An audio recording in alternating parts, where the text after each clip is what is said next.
Okay, the court is on the record in two cases, City of Conneaut versus Elvira M. Varner, case numbers 24 TRD 289, and then State of Ohio and City of Conneaut versus Elvira Varner, case number 24 TRD 481. These cases involve citations that were issued against Ms. Varner back on May 8th of 2024 and August 1st of 2024. She failed to appear for her arraignments in these cases. And as a result, the court went ahead and issued a warrant for her arrest in both cases. Those warrants have remained outstanding since today, and Ms. Varner is appearing to this court turning. Right away, this sets the tone. She didn't get arrested, she turned herself in. That matters in court. Judges often see voluntary surrender as accountability, and that can quietly influence how harsh or lenient things get later. Yourself in on those warrants.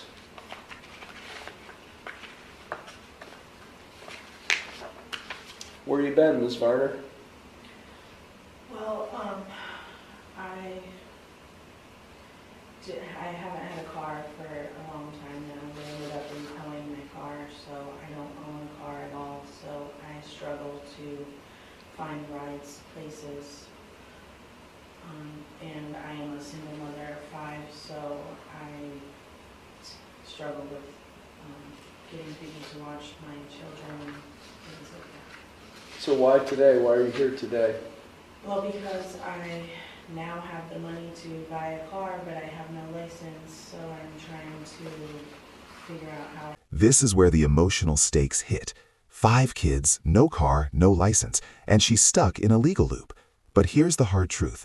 Good intentions don't erase missed court dates. The law cares about compliance, not circumstances. I can get my license back.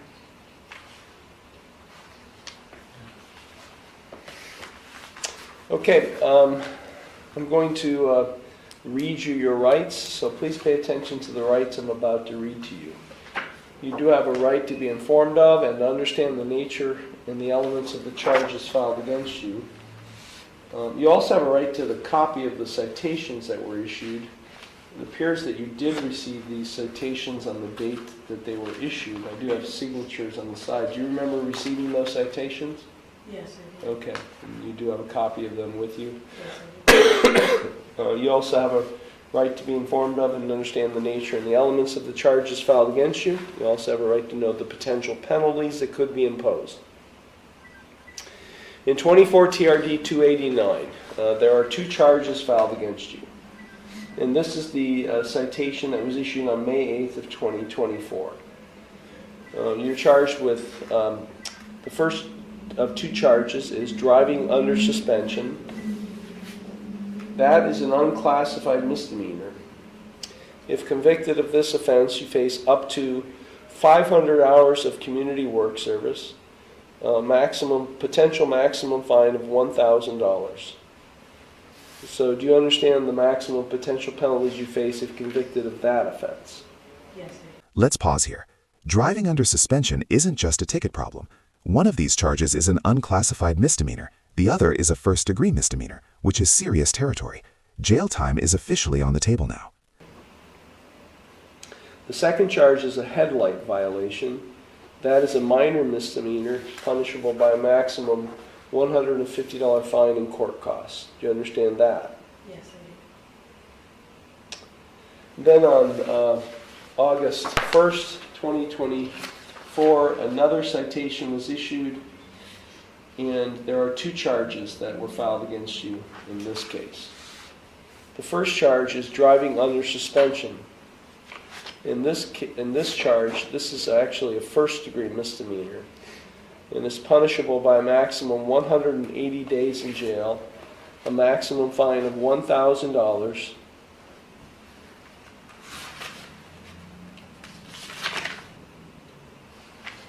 and the court could, I'm not required to, but I could, it's optional, impose an additional license suspension of up to 1 year.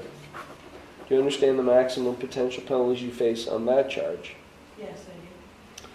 The second charge in this case is expired plates. That is a minor misdemeanor punishable by maximum $150 fine and court costs. Do you understand that? Yes, I do. But I do have a question about that. About that charge? Yeah, I wanted to know, I know my license was suspended, so it doesn't really matter, but my license plate, it was my birthday on July 31st, and I know it was 3 a.m., so it was technically August 1st, but I wanted to know if you're allowed to drive, like, for at least 24 hours. Yeah, so here's the... I can't provide you legal advice, okay? I'm the judge, okay? So I can't tell you, this is what you're charged with. These are the maximum potential penalties that you face if convicted. If you have a problem, and you haven't heard, I haven't even gone through all of your rights right now, so maybe hold that question. This moment is critical. Judges cannot give legal advice, even when the question seems simple. That's why timing matters. Asking questions before rights are fully explained can actually work against you in court. Until I advise you of all of your rights, okay? So, with respect to the expired place charge, do you understand the maximum potential penalties of $150 fine and costs? Yes, I do. Also, in both cases, the officer checked the box on the ticket indicating you failed to provide proof of insurance. If you are convicted of any of these charges and are unable to provide proof of insurance on the vehicle you're driving that day, then you do face an additional non-compliance suspension on your license. Do you understand that? Yes, I do. Okay. You do have a right to remain silent and not to say anything during this hearing that might incriminate yourself. Any statement you make could be used against you. You also have a right to a trial to the court. And because in the second case, 24 TRD 481, because you do face a possible jail sentence in that case, you also have a right to a jury trial, provided that you timely file with the court a written demand for a jury trial. At trial, whether it be before a judge or a jury, you have a right to cross-examine witnesses and to confront evidence presented against you. You would have a right to use the court process to secure the attendance of any witness who you would want to testify on your behalf. At trial, you have the right to be proven guilty beyond a reasonable doubt and a right not to testify. You also have a right to have an attorney represent you in your case.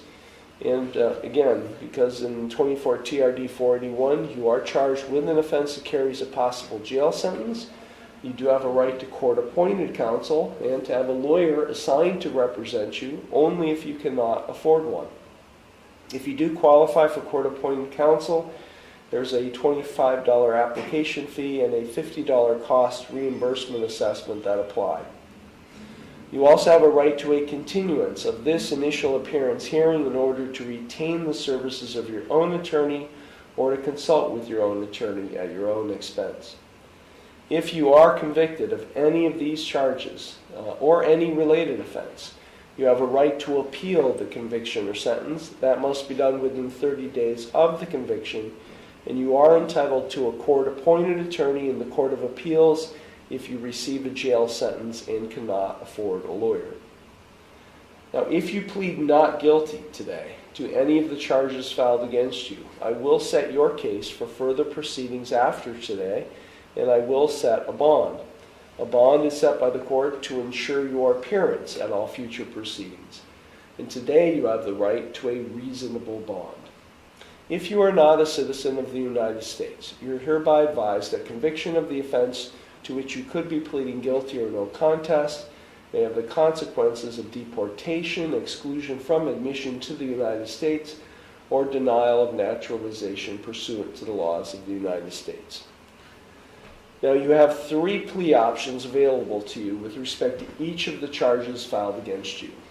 You can either plead guilty, not guilty, or no contest.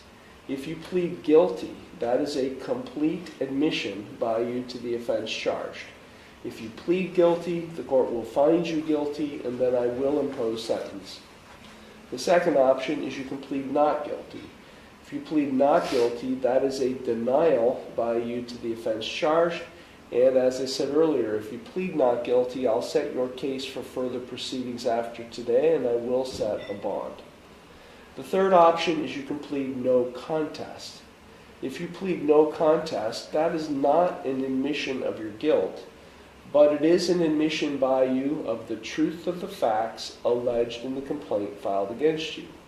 If you enter a plea of no contest, this court will find you guilty, and I will impose sentence without any evidence being presented against you. However, the plea of no contest cannot be used against you in any later civil or criminal proceedings. Do you have any questions regarding the rights or the plea options I've just explained? No, I don't. No? Okay. Okay, we're going to start with the older case, 24 TRD 289. This involves the citation that was issued on May 8th of 2024. To the charge of driving under suspension, excuse me, an unclassified misdemeanor, how do you plead?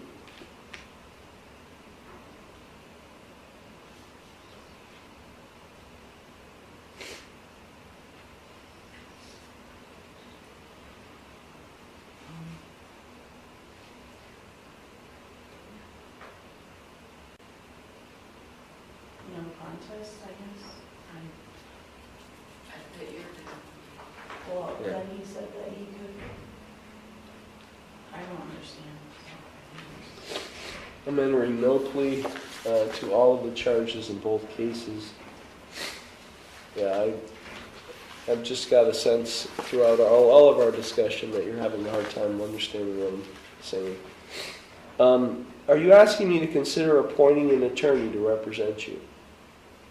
At least in the one case that you do have, where you do face potential jail time. Are you asking me to consider appointing an attorney to represent you? Well, I was just going to plead guilty for everything, because I just wanted But when to... I asked you how you were going to plead, you paused for at least 30 seconds before. And then you said no contest, and then you said I don't know what I'm doing. Because I don't understand, I don't understand this stuff. Yeah, that's why I'm entering no plea on your behalf, because you don't understand. This is a huge safeguard. When a judge believes a defendant is confused, the court stops everything. No plea is entered, no damage done. This protects her from accidentally pleading guilty to something she doesn't fully understand.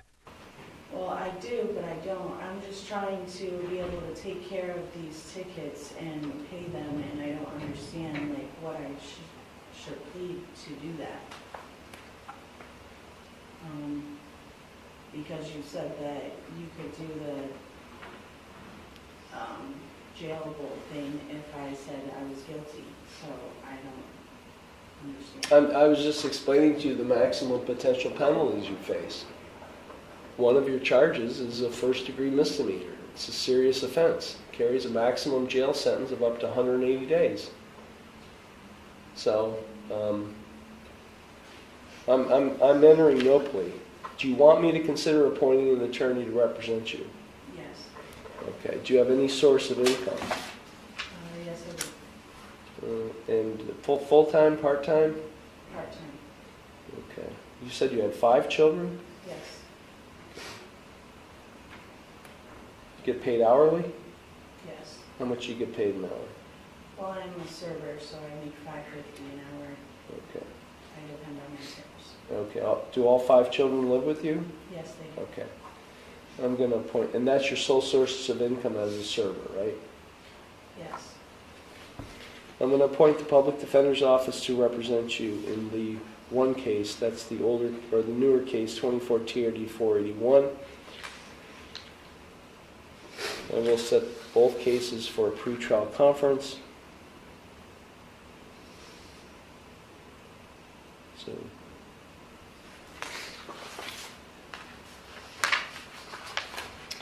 So where are you living now? I live in Ashtabula, What's the address? 1627 West 19th, apartment A.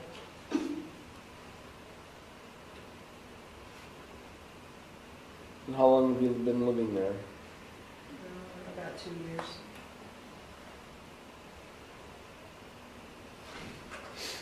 Okay, so we're going to schedule both of these cases for a pretrial conference. I'm going to lift the warrants that I previously issued in these cases. So those are. And this is the turning point. Warrants lifted, no jail today, a public defender appointed. But here's the catch. The judge is crystal clear. Miss the next court date, and this situation gets much worse very fast. We lifted. However, you've got to come back. If you don't come back, I'll issue another warrant. Okay. So, but we're going to give you a hearing. I'm going to set bond in both of these cases. In the older case, 24 TRD 289, bond will be set in the amount of $2,500 personal recognizance. In the 24 TRD 41 case, bond will be set in the amount of $5,000 personal recognizance.